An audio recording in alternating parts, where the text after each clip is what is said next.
Hi, this is a video to help people who may be having an issue that we had with our Phillips. I'll sometimes call the Phillips SAECO. Ours is the 3221 specifically.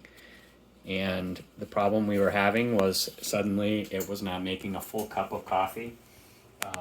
And we noticed that there was some water leakage underneath the unit that wasn't just in the tray. The tray was filling up more than it should have, but in addition, there was some leakage under the unit.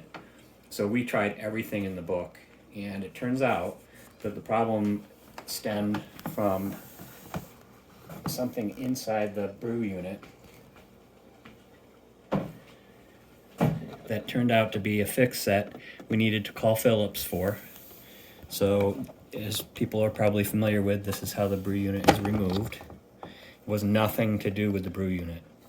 The actual problem was that if you open this up and there's water and you'll see a lot of moisture in this area right here, the problem is likely with one of these two silicone O-rings. So we were able to get those sent to us under warranty replacement. I think this might be a very common problem. They do not tell you to lubricate those O-rings with the grease that they send you, which is this tube of grease. But I think it's very important to lubricate those O-rings, as these ones here are the new ones. We actually went and bought another tube of what's called food grade or sanitary petrol lubricant, so we have some extra, because what they send you in the original is very small amount.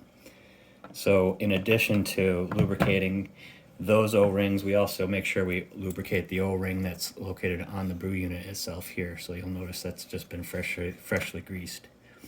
To get the O-ring off, I think this is actually our old O-ring here, and it was ripped. So, and the rip was actually located where it was not visible. It was located on the back side of this. So spinning this around, I was able to see that there was a rip, and that rip is what caused the entire problem. So one easy way that I found to get the old O-ring off, the new one on, is it really just kind of rolls on there quite simply. But if you do have like a toothpick, I was able to remove the O-ring by just sticking that under there and rolling it off that way. The new one just rolls on from the base and up into place. And once we had the O-ring replaced, the problem was solved. I will post in the comments the part number. When we called the number, it was 800-933-7876 for Phillips customer service, Monday through Friday, 9 a.m. to 6 p.m. Eastern time.